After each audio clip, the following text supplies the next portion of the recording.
Hola, hay tres momentos que quisiera abordar en la madurez. Em, Voy a hablar de la madurez porque hoy escuchaba a un predicador precisamente hablando de ella en el cristianismo y qué significaba y todo esto. Se me entrecruzaron muchas ideas y ya tiene un buen rato que no grabo. Em, bueno, decidí grabar esto a ver si es útil para alguien. El entrecruce de variables que podría yo jugar en la madurez es mucha, pero quisiera centrarme en una palabra, incluso en la madurez cristiana, ¿no?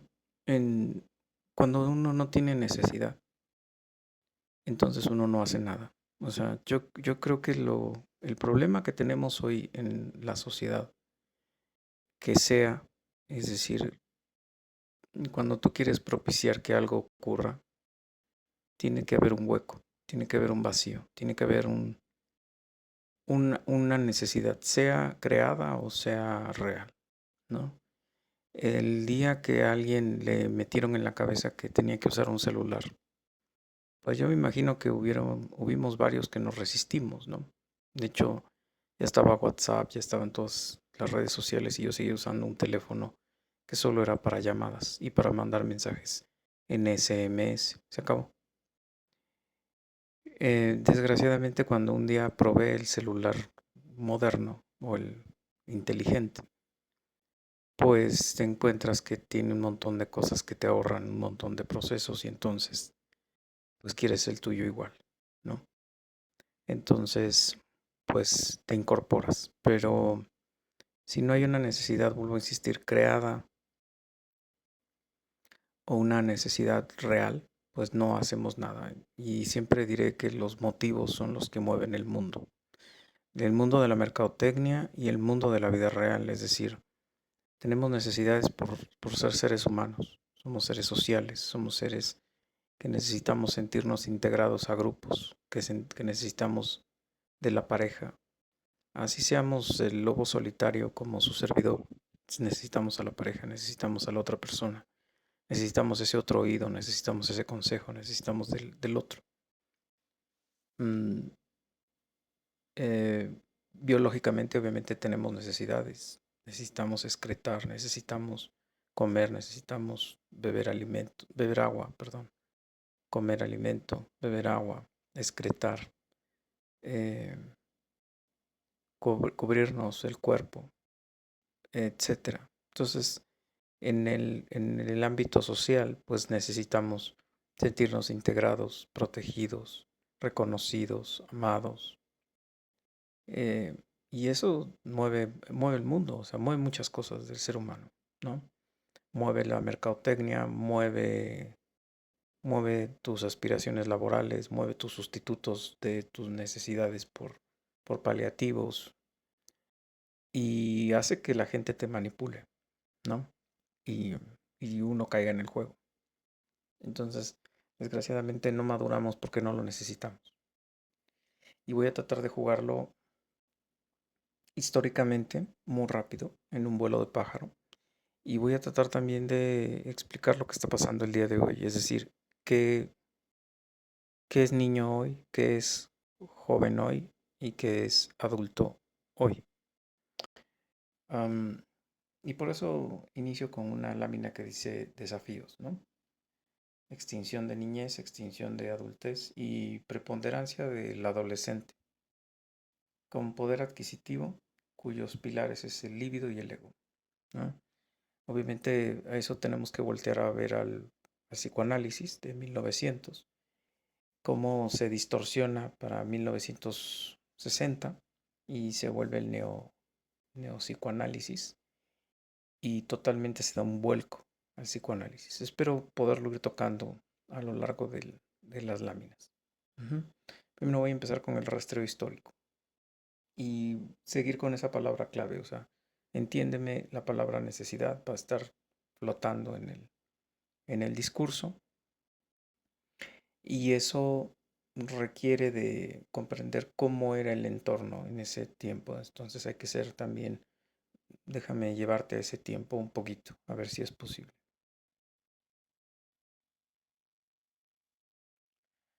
Am, Quise localizar antigüedad y mejor me puse a buscar la era de hierro. No, la era de hierro, familia en la era de hierro. Y pues me salió una familia de Medio Oriente, me salió una familia probablemente hebrea, probablemente judía, y con todas las características que ello implica. Ahora, ¿por qué quería yo una familia de la antigüedad? Porque quiero dar un vuelco entre mm, 1000 años, 700 años antes de Cristo, y después irme a los 1500 y luego irme a los 1900 eh, para poder entender este traslape de familias y también las condiciones sociales y culturales. Bien, los estados eran en su mayoría teocráticos, es decir, tendían a moverse con dioses o con Dios. En el caso del estado hebreo era monoteísta, era del Dios Trino. Y fueras de dioses o de Dios, todos tenían como la misma convergencia, hacer que tu cultura prevaleciera a las demás, que tu cultura, eh, ya sea que te llamaba tu Dios o tus dioses, o tú entendías que tu cultura tenía que estar por encima de las demás, porque eras más moderno, porque eras más civilizado, porque simplemente pues querías más poder, más territorio, más lugar, más población, más control, más dominio, ¿no?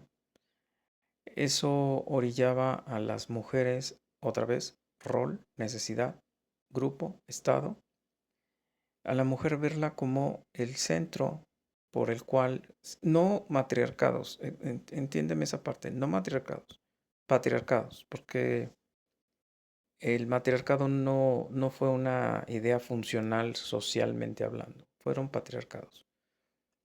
Pero la mujer tenía una función importante porque era el sinónimo de la perpetuidad del grupo social a través de la fecundación masculina. O sea, ella era eh, en quien se esperaba poder tener descendencia. Y ojo, cuando decías descendencia, no era solo como los conejos, llenar de más personas, no. Era la descendencia como cultura, es decir, tener más persas, tener más hebreos, tener más mesopotámicos, tener más fenicios, tener más. Ujú. Y obviamente tener hombres, es decir, que ella tuviera hijos varones, porque los hijos varones tenían la capacidad de, otra vez como patriarcas, como patriarcado, de permitir las condiciones sociales para que prevaleciese la cultura. ¿Por qué?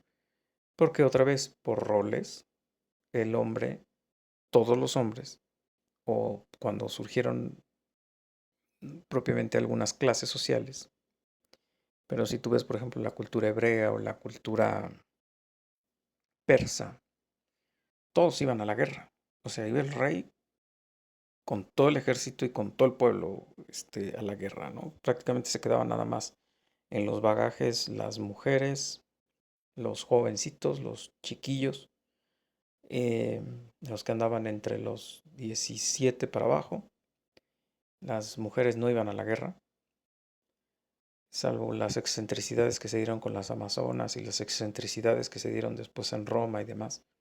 Pero eran excentricidades, o sea, las mujeres no iban a la guerra, ¿no? La mujer se quedaba a cuidar el bagaje, ¿no?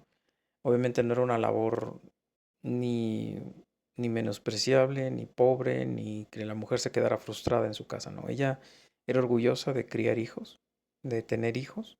Es más, lo que despreciabas era no tener hijos. O sea, ser infértil era así como que no puede ser. Deshonrabas a tu familia, deshonrabas tu matrimonio, deshonrabas a tu hombre. Y tu familia, si no tenía hijos, era así como que la familia chueca, rara, extraña, ¿no?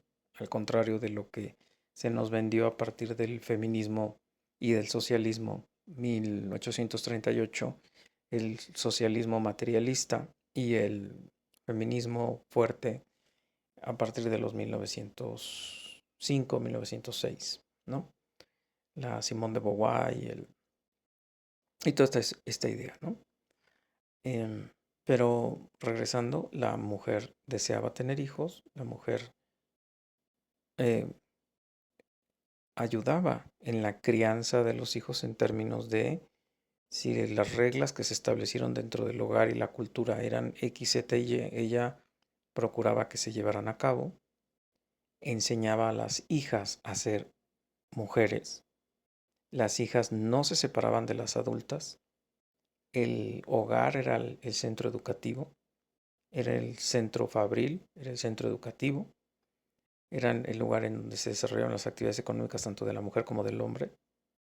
La mujer en labores del campo, en algunos casos en el desgrane eh, en el espigar, en el quitar frutos, em, en el preparar mantequillas, leches, cremas, preparar embutidos, conservas, el telar, es decir, no eran labores pocas, y comerciar, ¿no?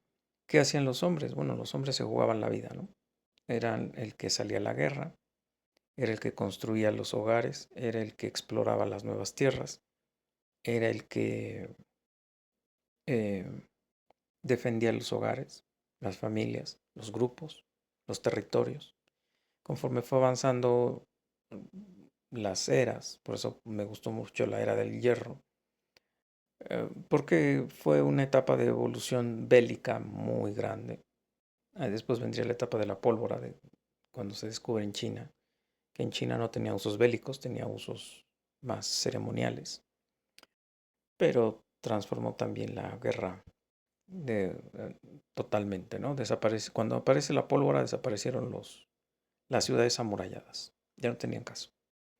Bueno, eh, el hombre ponía en juego su vida, peleaba, construía, exploraba, eh,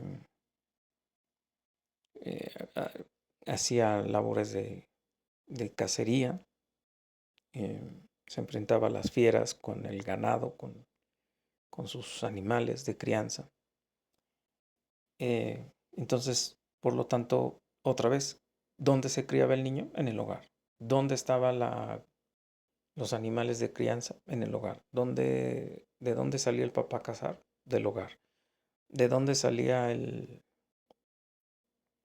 papá a guerrear? Del hogar. ¿De dónde se aprendían las leyes, los interdictos, quién legislaba el hogar? El padre. ¿Quién imponía los castigos? El padre. ¿Quién dosificaba los castigos? Es decir, como que ponía frenos, la mujer. ¿Quién era la empática? La psicóloga, la administradora, la mujer. ¿Quién era el abogado, el juez? ¿Quién era el guerrero? ¿Quién era el aventurero? ¿Quién era el hombre? Entonces eran... Y no había, insisto, no había ningún problema en esos roles, no había ninguna contradicción. En el caso de los hebreos, pues obviamente su Dios les decía que así tenía que ser. Y en los otros grupos sociales, pues sus dioses o en el caso de los pueblos que fueron impactados por el judio-cristianismo, pues también hubo ciertos contactos con algunos pueblos de los judíos por las famosas eh, diásporas. Entonces, ahí se tenía ese tipo de errores. Entonces, obviamente había tasas de esperanza de vida cortas, no habían centros de salud, no habían avances científicos ni tecnológicos en esa materia. De hecho, yo por eso creo que Dios inventó la idea de los alimentos eh, impuros y de los alimentos puros, de los animales comibles y los animales no comibles. porque habría alguna enfermedad o enfermedades que en ese momento pues, eran peligrosas y eran transmitibles por esos animales. Entonces, transmisibles, perdón. Entonces, había poca esperanza de vida. La maternidad prolífica garantizaba que por lo menos 4 o 5 llegaran a la adultez, 2. Que la adultez se hablaba de 50, 60 años. Y esa era tu esperanza de vida. O sea, llegar a los 80 ya había desaparecido después del diluvio. Antes del diluvio eran personas que no vivían 100 años, vivían 900 años. Entonces, después del diluvio empieza la tasa poblacional a descender, perdón, la capacidad de vida, ¿no? 120, 100, 80, 60. Y a medida que se fue eh, desarrollando las civilizaciones, más enfermedades surgieron, más imposibilidad de mantener a esta población con largos procesos de vida. Vuelvo a insistir, también estaban en la expansión, estaban en las guerras, estaban en los sometimientos entre pueblos, entonces pues más complicado todavía, ¿no? Pueblos nómadas, algunos ya pueblos sedentarios, etcétera, ¿no? Pero había una necesidad, vuelvo a insistir en esta idea, era una necesidad y una necesidad teológica. O sea, otra vez los dioses les decían, ve y hazlo, ve y pelea, ve y busca, ve y haz, ve y, ¿no? Entonces, en el caso del dios judío cristiano, pues era el rol del hombre y el rol de la mujer. Ujú. ¿Dónde aprendían los niños? En la casa. ¿Con quién se educaban los niños? Con adultos. El mito de la sociedad occidental de que los niños aprenden mejor con niños es una tontería. El niño necesita adultos para aprender a ser adulto, jugando, en sus primeras etapas jugando, pero estamos en la etapa por lo menos de los 2 a los 4 o 5 años en los que los niños nos ven como los ídolos y quieren hacer todo lo que hacemos nosotros, nos quieren imitar, quieren cargar la cubeta, quieren usar el asadón, quieren usar la pala, quieren usar no sé, lo que tú utilices. Entonces, era una necesidad, otra vez. Y el niño aprendía prontamente a ser adulto, a ser maduro, a ser responsable, a saber los roles de un hombre. Y tenían rituales de iniciación en algunas culturas. Salir a cazar tu animal, tú solo. En otras culturas enfrentar la picadura de algunos insectos dolorosas. En otras el salto del bungee, por ejemplo. Eran cuestiones que probaban que ya eras hombre, que ya eras maduro. En el caso de las mujeres, bueno, era biológico. Su primer menstruación hablaba de que ya estaban preparadas para ser biológicamente mamás, pero había toda una preparación de ellas con las mujeres, con las ancianas y con las mamás, que les garantizaba que ellas ya sabían las labores propias de su sexo a los 12 años. Ya eran niñas que ya se podían llamar mujer. 12, 13 años, 14 años, tú ya tenías a tu esposo, ya estaba la dote, te casabas y tenías a tus hijos. De hecho, María y José no eran la pareja que te dibujan en algunos eh, argumentos no bíblicos.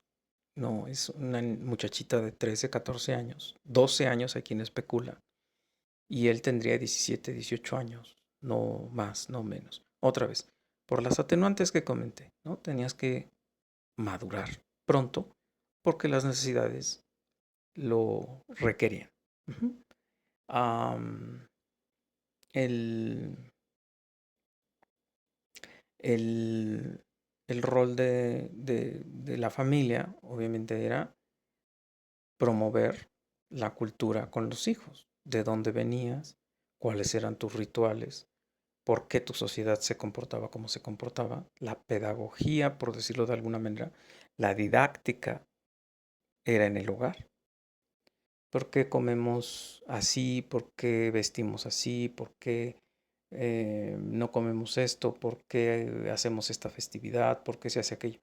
No nada más porque, pues no sé, pues un día lo empezamos a hacer y ya no sé, pero lo hacemos, ¿no? No, había toda una explicación, toda una fundamentación cultural que propiciaba la integración no solamente de la familia como familia, sino de la familia en la sociedad. Es decir, sabías que pertenecías a una cultura e incluso tus oraciones o tus labores o tus procesos, sabías que eran para tu cultura, para que tu cultura y tus dioses o tu dios fueran exaltados por encima de los otros dioses y de las otras visiones ideológicas. Ujú. Entonces había toda esta necesidad y los niños crecían con adultos. La madurez era pronta y era necesaria porque estaban ahí los procesos de necesidad, ¿no? A medida que van avanzando los procesos de industrialización, bueno, van a empezar algunos cambios. ¿Qué pasa? Ya doy un salto mortal de los 700 antes de Cristo, los 1200 antes de Cristo, doy un salto mortal a los 1500, eh, 1517, podríamos decir que empieza con las 95 tesis, 1550 hay que empezar a hablar ya de un protestantismo como tal, 1600 a 1850, su caída, ¿no?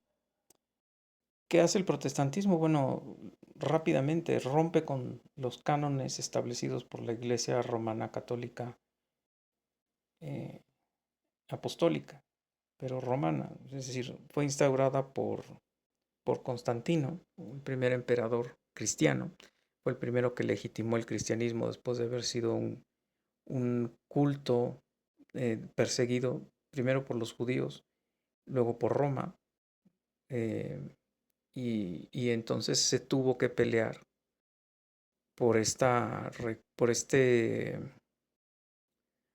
por esta recuperación del Dios cristiano, ¿no? Entonces, bueno, hay un Martín Lutero que pega 95 tesis en Wittenberg. No, el video no es como para hablar del cristianismo, por eso no me voy a detener ahí. Y es recuperar otra vez el mundo del oscurantismo al mundo de la luz.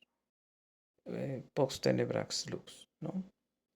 Después de las tinieblas luz. Y por eso se hablaba del oscurantismo como la época medieval, la época del medievo, o la época en la que la iglesia romana eh, estuvo existiendo, eran las monarquías absolutas, eran los feudos, eran los reinos y era la iglesia católica romana apostólica controlando todo.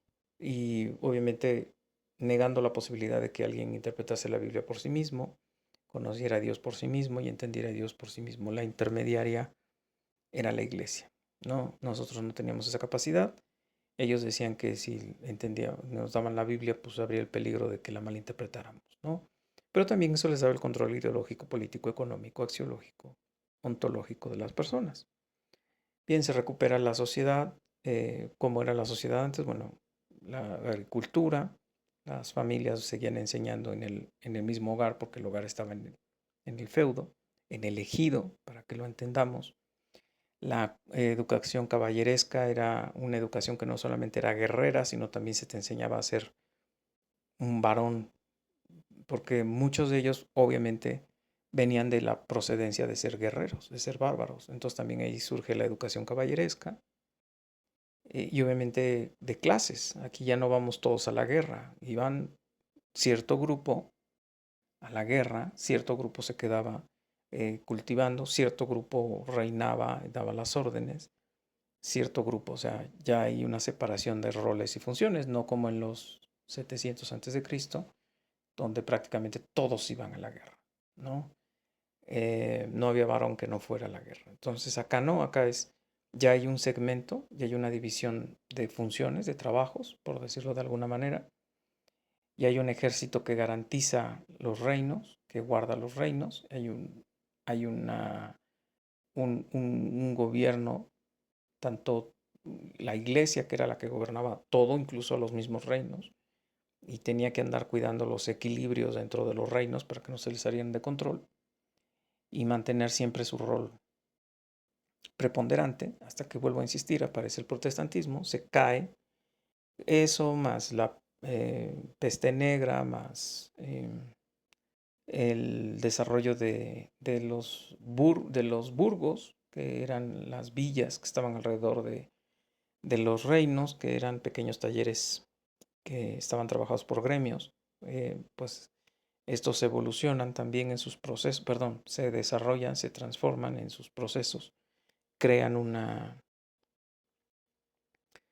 crean nuevas máquinas que permiten hacer la producción más rápida, menos lenta, entonces pues empiezan a tener eh, cierto desarrollo. Y obviamente la gente está huyendo del campo porque está viendo que la gente está muriendo en el campo. Y huyen a las villas se vuelven ciudades, las ciudades se vuelven centros empresariales. Y en ese proceso, en ese tiempo, el protestantismo tiene una fuerte influencia en todos los países que fueron potencia y que aún todavía algunos siguen siendo potencia, aunque ya no son cristianos. Es decir, vuelvo a repetir, 1850 se habla como del fin del cristianismo, ¿no? En el mundo. Eh, pero, ¿cuál es la influencia? Bueno, pues que todo se hacía para Dios. Todo el mundo conocía la Biblia, todo el mundo conocía a Dios, todo el mundo entendía que Dios nos había hecho a todo el mundo y todos queríamos conocer más a Dios y hacer las cosas bien para Dios, ¿no? Entonces surge la escuela pública, surgen los derechos humanos en el protestantismo, no porque no existieran antes, porque la Biblia ya los había dicho desde los 1700 antes de Cristo. Se recuperan los derechos humanos, se recupera la Biblia, se recupera la idea de los derechos de la mujer, del niño, del adulto, del esclavo. Empiezan movimientos que van a después a derivar en el fin de la esclavitud, en las garantías de la mujer, en las garantías de los niños y demás. Surge la escuela pública, surgen los orfanatos, em, surgen los hospitales como tal, como servicio público. Am, Obviamente patrocinados por los cristianos. Las universidades son cristianas, las escuelas públicas son cristianas, Yale, Harvard, Oxford, etcétera, son cristianas. Por eso hoy Donald Trump se queja mucho del wokismo y de todo esto.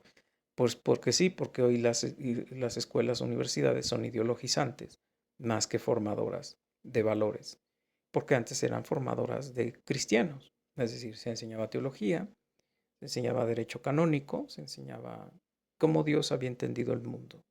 No necesitabas a la psicología porque obviamente tu psicólogo era Dios.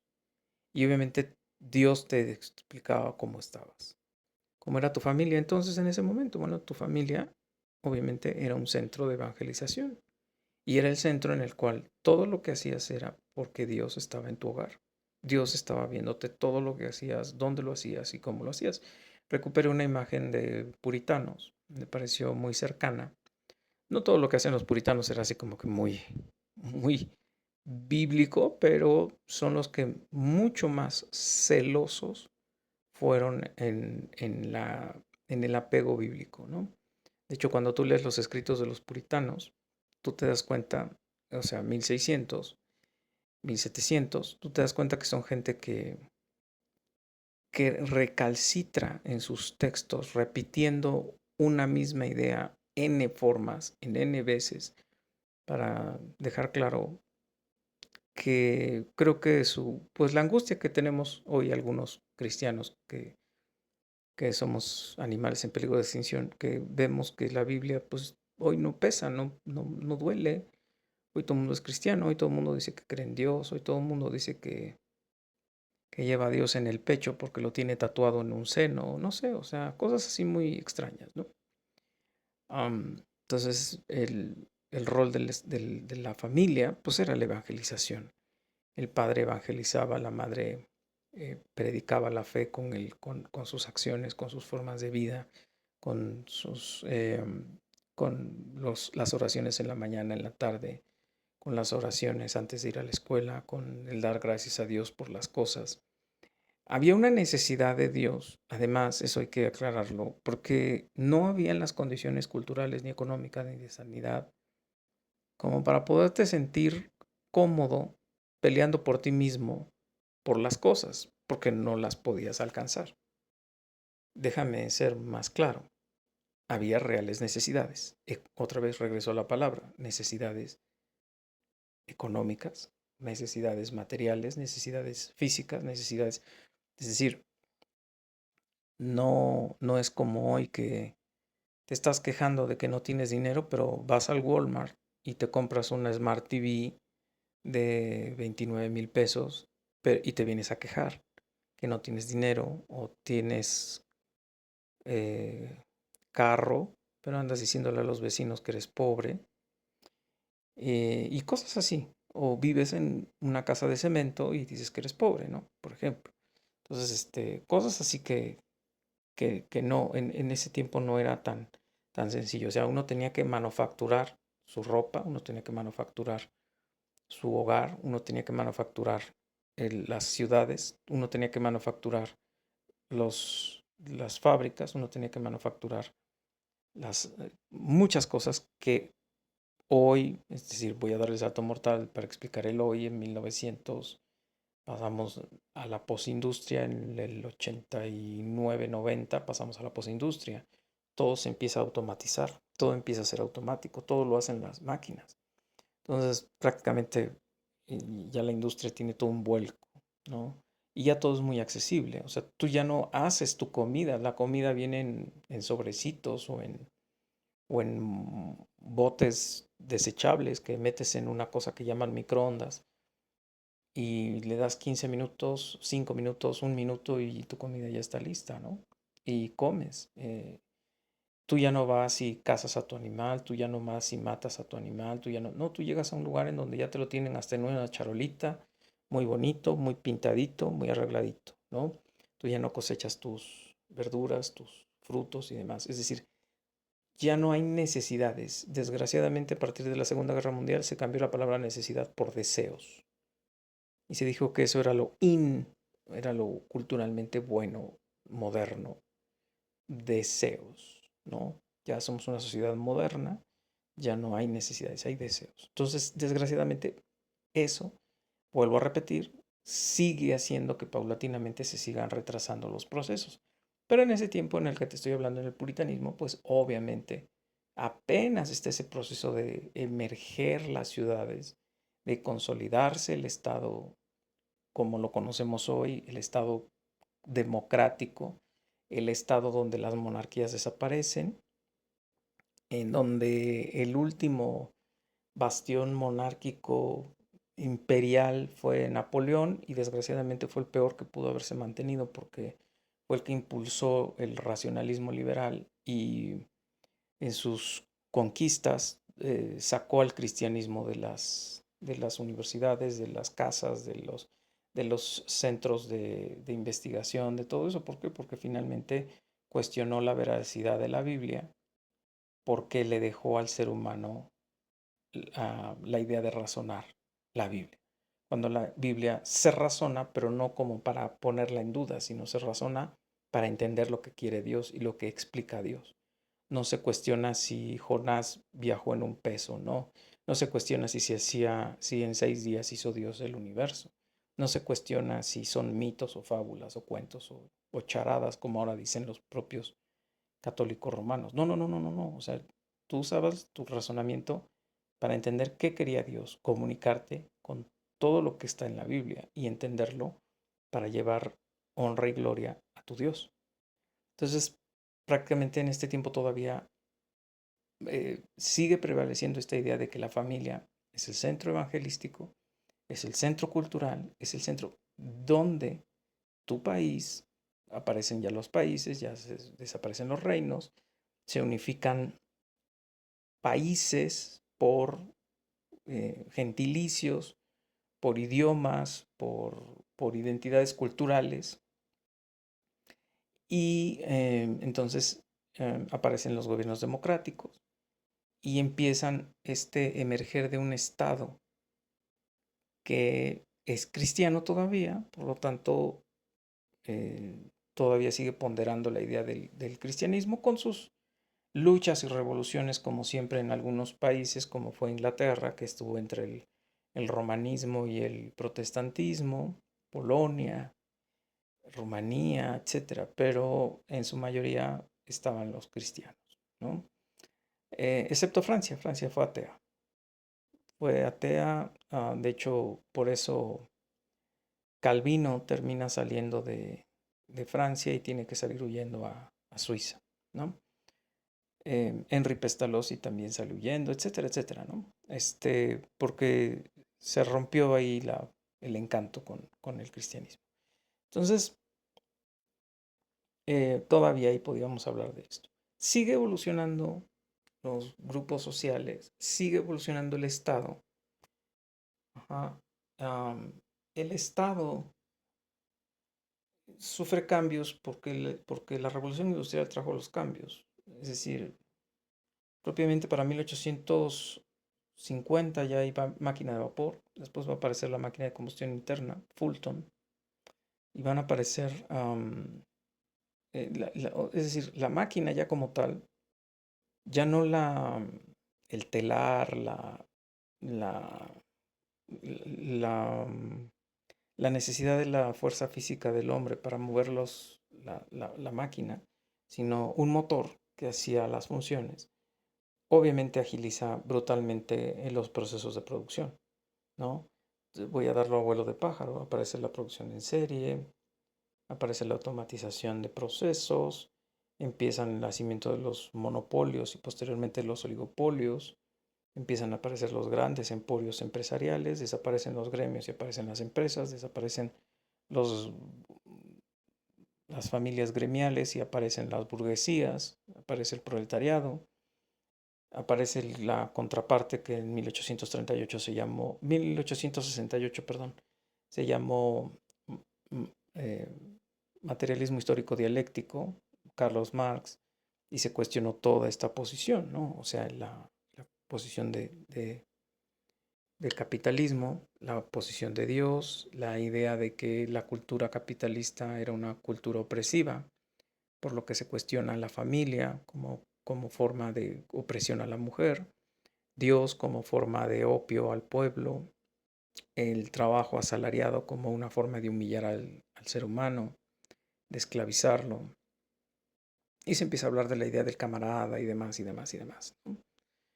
Eh, y uh, en, por otra parte, otra vez, el liberalismo racional deja que aparezca la psicología, porque si ya no eres creación de Dios, entonces ¿de quién fuiste creado? Y entonces aparece Darwin y aparece el positivismo y resulta que somos animales, changos sin cola, creados de la casualidad, ¿no? Ya no hay un Dios ordenador, creador, inteligente, todopoderoso, no, es la casualidad.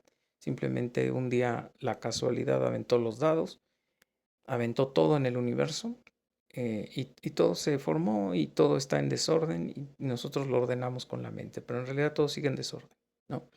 Y va a seguirse en desorden todo el tiempo. Uh, por lo tanto, tú también eres parte de ese protoplasma cósmico que un día va a volverse a integrar al protoplasma cósmico, porque solamente eres carbono, oxígeno, metal y demás. O sea, tú no eres creación de Dios, tú no eres un ser humano, tú eres un animal que evolucionó. Por eso quité hace rato la palabra evolución. Eres un animal que logró no morir, no extinguirse, y entonces ya hay necesidad del psicólogo, porque ya empiezan las crisis existenciales, ya no sabes quién eres, ya no sabes para quién estás, ya no sabes cuál es tu fin, ya no sabes para qué existes, etcétera, etcétera, etcétera, ¿no? Tiene que aparecer la psicología, y aparece la psicología humanista, que desgraciadamente le da en la torre a todo esto, porque resulta que el ser humano es bueno, nada más que como ya nace en una sociedad depravada, entonces esa sociedad lo pervierte, ¿no? Hay que darle las gracias a eso a Rousseau, su idea del Estado todavía preburgués, que dice que estaba todavía depravando a la sociedad, pero que el hombre era bueno, ¿no? Simplemente que la sociedad está tan podrida que lo echa a perder, entonces por lo tanto hay que criarlo en una granja y después integrarlo a la sociedad cuando ya se le hayan establecido los nuevos valores modernos, los de la modernidad, que son los valores capitalistas, ¿no? El Estado eh, democrático, la república, los valores nacionales, la idea del trabajo asalariado, la idea de la producción, la idea de, ¿no? En la, la racionalidad humana como la explicadora del mundo, la ciencia positiva como la explicadora del mundo y la que va a resolver todos los males del mundo, ¿no? ¿Qué está pasando con esto? Bueno, que cuando ya hay una producción en masa, pues obviamente ya no hay un hogar que es la empresa, ya no hay un hogar que es el educador, ya no hay un hogar que es el que... No, sino ahora necesitamos grandes masas de población preparadas para entrar a estas grandes industrias y trabajar lo más pronto posible, ¿no? No hay derechos humanos, así que entran desde niños hasta viejos. No hay derechos laborales, no hay nada de esto, entonces tienen que entrar. ¿Qué ocurre? El Estado empieza a tomar el control y crear instituciones. Precisamente ese es el Estado benefactor o el Estado del beneficio. Empieza a crear instituciones para dar lo que antes se daba en la familia, que es educación, salud, religión, es decir, valores, religión, este, cultura, eh, propósito. Todo eso Él va a crear las instituciones. Él te va a dar la salud, Él te va a dar el bienestar, Él te va a dar la vivienda, Él te va a dar la alimentación, Él te va a proveer de todo eso. Tú lo único que tienes que hacer es prepararte cuanto antes. La escuela ya no es el centro donde se conoce a Dios y se conoce su creación a través de las ciencias, sino es el lugar en donde te preparas para el trabajo y te integras a un centro laboral lo más rápido posible, ¿no? Desaparecen las capillas en las ciudades y empiezan a aparecer en su lugar moteles, cantinas, prostíbulos, sale el cristianismo, ya no se ora, ya no se habla de Dios, el padre sale de la casa en horas prolongadas, ya no llega a la casa porque además sus centros de trabajo y el hogar ya quedan en distancias muy grandes, entonces para eso están los moteles, para eso están las cantinas, para eso están todos esos lugares, ya no se va a la capilla, ya no se ora, ya no se va a ver a la familia, ya no todo esto, ¿no? Se quedan en las empresas, se toman un par de cervezas y luego vuelven al trabajo. Eh, la mujer todavía está en el hogar, pero ya empiezan a cambiar sus funciones, ella ya empieza a ser padre-madre al mismo tiempo, ya empieza a tener este tipo de cuestiones. De repente aparece un libro donde le dicen que la mujer es una estúpida por creer que ser ama de casa está bien, por no tener su propio salario, por no tener su propio ingreso, por no ser libre del hombre, porque ha sido totalmente engañada. Toda su historia ha sido un sometimiento del hombre, un hombre opresivo, un hombre que la ha maltratado, un hombre que la ha tratado mal y que incluso por eso la sigue sometiendo al matrimonio, a la crianza de hijos y que ella tiene derecho incluso a probar si no solamente le gusta su sexo, el sexo masculino, sino le gusta su propio sexo. Y aparece Simone de Beauvoir escribiendo todas esas estupideces y les dice a las mujeres que no creen en sus ideologías de ella que son ilusas estúpidas y que van a morir como ilusas estúpidas, pero que las que no, pues van a lograrse liberar de la opresión del hombre. Aparece la Segunda Guerra Mundial. En la Segunda Guerra Mundial las mujeres entran a las fábricas. Se acaba de salir de la Primera Guerra Mundial, 1914 a 1918. Se entra a la Segunda Guerra Mundial después de una depresión económica 1929, y se entra en el 39 al 45. Los hombres están en la guerra. La guerra no se peleó, por ejemplo, en Estados Unidos no se peleó en casa, se peleó en Europa, que fue por lo que Estados Unidos siempre fue el gran ganador. El hombre no está en casa, el hombre no se queda en las fábricas, el hombre ya no llega al hogar, el hombre se va y no hay quien trabaje en las fábricas. La mujer entra a las fábricas, la mujer hace labores fabriles en las fábricas, crea misiles, crea coches, crea todo esto, gana dinero. La mujer ya no quiere regresar al hogar, ¿no? O sea, la mujer cuando empieza a ganar dinero se traga el boleto de Simone de Beauvoir, ya los hijos se estorban, entonces hay que crear instituciones donde los tengan, orfanatos, escuelas de tiempo completo, cursos, talleres, algo para que el hijo ya no sea un estorbo para la realización de la mujer, ¿no? Y entonces el hijo deja de estar dentro del hogar, empieza a criarse con muchos niños y obviamente el niño pierde totalmente a la figura paterna y a la figura materna, ¿no? Obviamente eso va a traer una distorsión psicosocioemocional educativa, formativa, pedagógica, didáctica. Y el niño entonces se empieza a criar solamente con un objetivo: ser adulto para hacer lo que hacen los adultos, consumir y producir. Y, y consumir y producir, hacer una familia para que la familia produzca y consuma, nada más. Y no hay un mayor beneficio, ¿no? Eh, por otra parte, el psicoanálisis empieza a transformarse del Freud, que tuvo padres cristianos y que él crea ese psicoanálisis porque se harta de la psicofisiología y empieza la neurología. Él era neurólogo, y entonces inventa toda esta otra teoría donde la hace encajar el cristianismo a la posición griega, romana.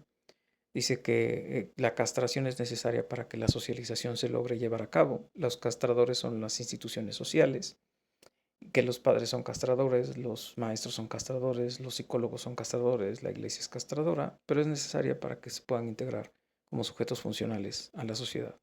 Empiezas a oír cosas como el ello, el super yo, empiezas a oír cosas como el subconsciente, el consciente, empiezas a oír el alter ego y empiezas a oír otras cosas que empiezan a ocurrir, ¿no? Empieza a hablar de la sexualidad, del placer y de cómo la sociedad está constituida precisamente para no permitir que tus placeres se desboquen para que puedas ser productivo. Ahora ya todo centrado en el cuerpo, en el orgasmo, en la libido, pero él sigue manteniendo la idea de que el ser humano tiene que estar controlado por esas instituciones castradoras, ¿no? O sea, todavía funciona como una psicología normativa, ¿no? Y había que trabajar con patologías humanas. Todavía se consideraba una enfermedad y la homosexualidad todavía se consideraba una enfermedad. Muchas cosas que hoy les llaman trastornos o preferencias, ¿no? Eh, y entonces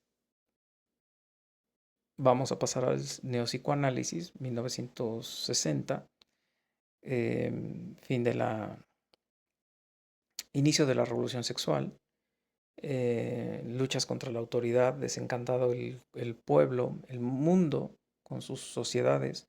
El movimiento del 68 es un movimiento mundial donde las sociedades están desencantadas con sus autoridades, con el poder político, con los gobiernos. Es un movimiento que, a diferencia del movimiento wokista que está pasando ahora y del movimiento de ideología de género que está promovido por los grandes emporios y las grandes empresas, ese otro movimiento sí era por las clases oprimidas, es decir, por las clases obreras, por las clases menos favorecidas, negras, mujeres, etcétera, proletarios, migrantes. Este no, este movimiento ahora es de ricos, es de grandes emporios que quieren transformar las tasas de natalidad de los países que dicen ya no tienen por qué seguir creciendo porque ya no hay cómo alimentarlos. Y hoy están pagando las consecuencias en esos países. O sea, hoy están dependiendo de las migraciones de los países que no tenemos trabajo o los índices de inseguridad son grandes. Entonces están dependiendo de esos países para que llenen esas poblaciones de lo que ya no hay, niños, de lo que ya no hay, clase trabajadora. ¿Por qué? Porque son sociedades de viejos. Entonces, hoy el neopsicoanálisis le dice a la mujer y al hombre, pues es que es totalmente estúpido querer gente sana emocionalmente, psicológicamente, y que no estén amargadas y que no estén mal si les seguimos negando el placer. Ese ha sido el error de oprimir el sexo, de oprimir el líbido, de oprimir las pulsiones sexuales genitales. Hoy hay que dejar que esas pulsiones genitales sexuales se salgan de esa represión, hagamos a los hijos sexuados, los padres los sexualicen, los hijos se sexualicen, los adultos se sexualicen con los hijos, la promiscuidad endogámica se libere y las familias vas a ver que van a ser más felices, más alegres, tu mamá ya no va a estar amargada, tu papá ya no va a estar quejándose, eh, por eso iban a culpar a la abstinencia sexual de patologías de socialización. Entonces hay que hablar de que el sexo es vida, hay que priorizar que es el sexo o el bebé, y como el bebé quita posibilidades de sexo, entonces hay que abortar. Acuérdate que somos animales, no somos seres humanos, entonces por lo tanto nosotros tenemos derecho a decidir sobre nuestro cuerpo, tenemos derecho a matar al bebé, el pro-choice famoso. eh, no nada más de eso, tienes el derecho de decidir sobre tu cuerpo y además decidir lo que quieres ser. Y entonces como si tú crees que estás atrapada en el cuerpo de otra persona o en el cuerpo de otro ser o de otro sexo, pues tú tienes derecho a vivirlo, a probarlo y a tratar de vivir ese proceso, esa crisis. Se alivia con tatuajes, se alivia con hormonas, se alivia con cirugías estéticas, se alivia con todo eso, ¿no? Obviamente los hijos ya están creciendo entonces con hombres y mujeres que parecen salidos de un reclusorio, hombres y mujeres que ya no son hombres y mujeres, hombres que se embarazan, mujeres que se embarazan, mujeres con cáncer de próstata, la justificación de que todo es por amor. Están criando hijos en familias homoparentales, como se les llama ahora, eh, que no es otra cosa que la distorsión de la figura paterna y materna, porque se está promoviendo que los niños vean el sexo entre hombre, hombre o mujer, mujer como algo normal, bueno, válido. Y se crearon los famosos derechos LGBTQ, y hoy el niño ya no es niño, que esa es la otra promoción, la extinción del niño. Aquí tengo tres imágenes, por favor. Niño, adulto y el eterno adolescente, ¿no? Ese es con lo que voy a tratar de cerrar. El adulto, si te fijas en las imágenes que coloqué en el centro, ya nadie viste como adulto.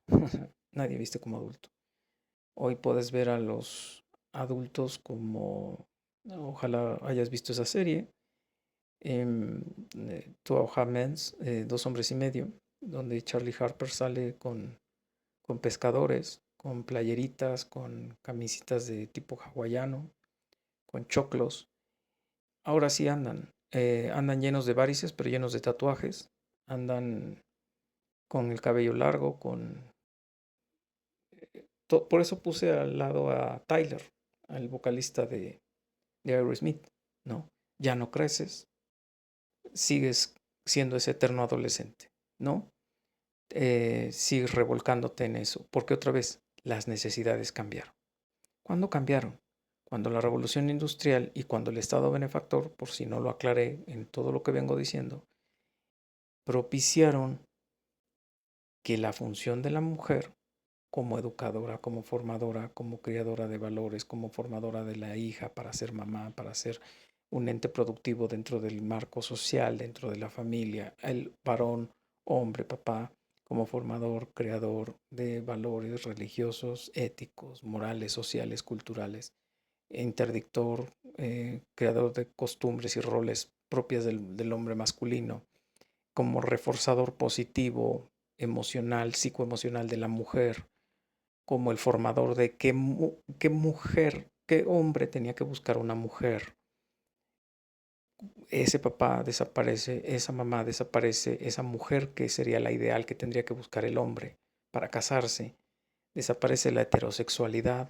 Hoy es una aberción decir que eres heterosexual. Hoy eres de sexo fluido. Hoy eres de agénero. Hoy eres todo menos heterosexual, ¿no? Eh, Cuando el Estado toma las riendas de las cosas que antes teníamos que producir nosotros con nuestras propias manos, crear hogares, viviendas, salud, educación y demás, ahora ya no lo hacemos nosotros. La pandemia demostró que el hogar se quebró en esas áreas. Ya no puede ser un centro de trabajo, ya no puede ser un centro de vida. La familia no se soporta adentro. O sea, a mí me tocó vivir la pandemia entre borracheras, entre pleitos, entre gritos, entre insultos, y de vez en cuando todavía se sigue dando, ¿no? Am, ¿Qué quiere? ¿Cómo crece ese adulto ya hoy? Bueno, ese adulto se le impronta desde niño, por eso también puse a los niños, y podemos ver que la vestimenta de un niño ya no es esa que puse ahí. O sea, ya no usan zapatos negros, grandes, con suela de goma. Las niñas ya no usan ropa de niña, sino ya aparecen las mini Britney Spears y la mini Lady Gaga y no sé cómo se llamen ahora las reggaetoneras o las rockeras o la porquería esa que cante lo que sea o las duranguenses o no sé qué sea que cante. Igual los hombrecitos ya no son niños, ya no visten como niños, ya no se cortan el cabello como niños, ya son mini malomitas, mini lo que sea su prototipo de hombre, esos son, ya se acabaron los niños. Ahora ya quieren tener tatuajes desde chiquitos, los padres autorizan también el cambio de sexo a partir de los 8, 9, 10 años. Los padres autorizan también que los hijos estén consintiendo la relación con niñitas, con niñitos, cuando en realidad otra vez, por roles sociales y por formación, hoy ninguno estamos preparados a los 8, 9, 10, 11, 12, 13, 14, 15, 16, 17 años para tener una relación seria con una persona porque no hemos sido preparados para ser adultos. No sabemos ni cuánto cuesta un kilo de tortillas. O sea, así de sencillo. Entonces, el niño ya no es niño, se le cría como un adolescente adulto. Se le pide que crezca rápido, se le habla la mamá no lo cría, se lo avienta a los abuelos. Cuando ya más o menos el chavo tiene 8 años, 9 años, ya lo deja solo y que se haga pelotas. Cuando regresa la mamá a la casa, grita, cuestiona que por qué no están las cosas hechas, grita y cuestiona como adolescente. Mis cosas, mi dinero, hace pataletas como niña. Lleva relaciones con hombres como niña, como escuinclita, como adolescente. Nunca en las sociedades antiguas, otra vez regreso a la era del hierro, nunca se permitía ese tipo de estupideces. O sea, había un dote, había un matrimonio. El matrimonio, ¿quién lo concertaba? Lo concertaban los padres del hombre. Y eran los que buscaban a la mujer y la casaban. No era de otra manera. Y la dote garantizaba que un año estuvieran en prueba, es decir, se comprometían pero no vivían juntos. Eso garantizaba que la mujer no estaba embarazada, no había sido tocada por ningún otro hombre y después del año se casaban, se acababa. Eh, Esto de que ahora andas con uno y con otro y con otro y con otro y con otro y a todos les dices novio, no se daba, no existía, no se permitía. De hecho, la socialización entre sexos no existía. Era hombres con hombres, mujeres con mujeres, sus fiestas separadas, sus socializaciones separadas. Y cuando tenías esa oportunidad de mostrar interés, se hablaba con los padres y los padres eran los que arreglaban la dote, ¿no? Eh, Hoy no. Hoy el niño y la niña tienen derecho a masturbarse, tienen derecho a saber del aborto. Es tu obligación como padre enseñarles a usar un condón desde los 8 años, 9 años. Es tu obligación enseñarles a todas esas cosas. Y siempre decirles que cuando quieran tomar, fumar o drogarse o lo que sea, todavía no son adultos. Que se esperen. Porque es cuando van a poder echar a perder su vida. Cuando al contrario deberían de ser más serios, más responsables, tomadores de decisiones más maduras, más asertivas. No, es cuando se les dice, no, cuando crezcas entonces vas a poder ser una borracha como yo, vas a poder ser una libertina como yo, vas a poderte revolcar con quien sea y después le vas a poder gritar a tus hijos que no eres responsable y que no eres seria y que no eres madura y que no sé qué. O sea, pero hasta que tengas mi edad vas a poder ser una libertina. Cuando ganes tu propio dinero vas a poder ser una libertina o un libertino, ¿no? Mientras tanto, me dedico a destruir a la figura paterna, la figura materna y a distorsionarte a ti tu imagen de figura de autoridad, materna, paterna y tus relaciones de socialización. Y te ofrezco una ideología de género en la cual tú lo único que vas a hacer es ser un eterno adolescente. ¿Cuál es tu finalidad en la vida? Es producir y consumir para ti, para ganar para ti. Si por desgracia te logras embarazar y te casas o te casan o te juntas o deciden criarlos, no te preocupes. Mientras más rápido les empieces a encontrar un lugar en donde te los críen, mejor. Escuelas de tiempo completo, orfanatos, talleres, cursos, centros de estimulación temprana. El chiste es que tú no tengas que atenderlos. que está muy bien y empiezan a decirte los psicólogos que está muy bien porque se hacen independientes, se hacen libres, etcétera, etcétera, etcétera. No es cierto, no es cierto y no es cierto. Lo único que estás creando son personas con mayor propensidad a trastornos, adicciones y a problemas de identidad de género y de roles de socialización y por lo tanto personas con mayor tendencia a adquirir vicios y a tender a suicidios, a tender a fármacos, a tender a relaciones frustradas en relaciones de pareja, a divorcios, a ni siquiera casarse y a tener fobia a tener hijos. Consecuencias, bueno, pues lo que tenemos hoy en México, ¿no? El Planned Parenthood en todo México, la ideología de género a más no poder, el uso de estupefacientes con la libertad del mundo, diciendo que somos un país progresista.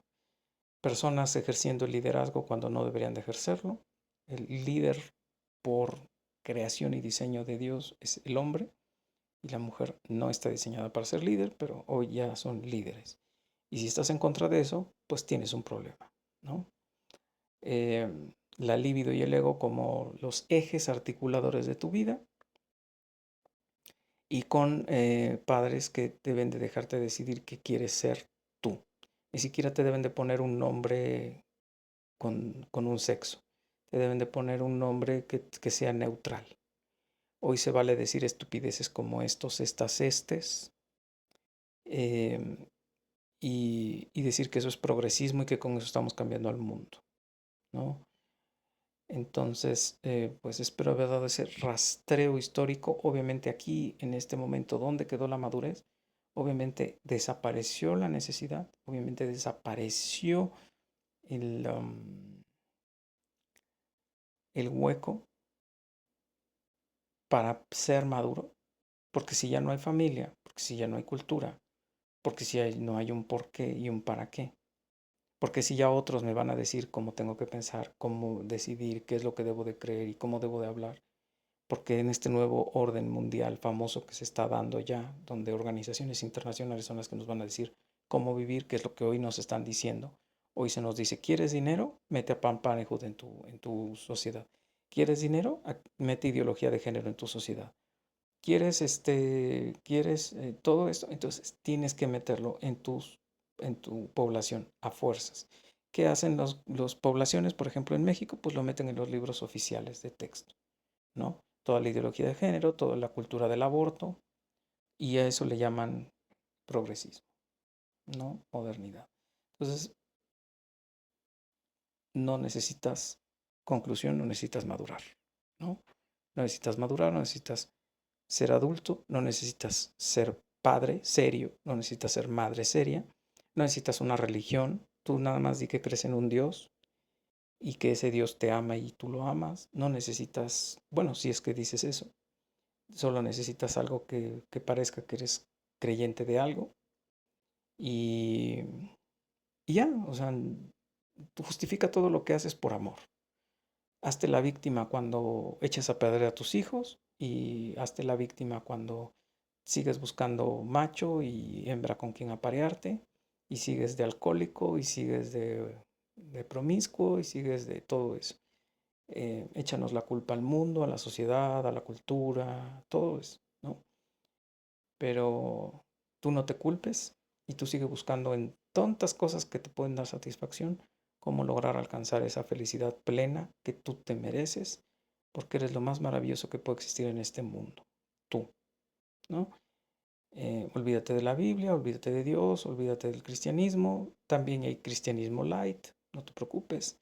Hay iglesias que te van a decir que con que te bautices ahí y cantes ahí y des dinero ahí y creas sus mentiras, y oigas sus sermones sin oírlos y entiendas lo que te dicen sin entenderlo, tú eres cristiano, ¿no? Entonces no hay problema. Y bueno, espero entonces que quede claro que hoy no hay necesidad de madurar, ni siquiera en la iglesia, ¿no? Mucho menos en los roles sociales. Eh, Como consecuencia, otra vez, nos estamos dando de topes porque nuestros hijos están saliendo peor que nosotros, pero no entendemos que nosotros no estamos siendo el ejemplo idóneo de padre, de madre, de amigo, de hermano, de novio, de pareja, de adulto, de lo que debería de ser un adulto responsable. Espero que te sea útil y espero que hayas llegado hasta acá y lo utilices para tus cursos o pláticas de psicología o de pedagogía. O bueno, dentro del hogar. La madurez hoy está destruida, distorsionada y, y pues nadie quiere saber de la madurez, porque además te dicen la palabrita esa de después de madurar te pudres. Espero que te sea útil. Dios te bendiga grandemente.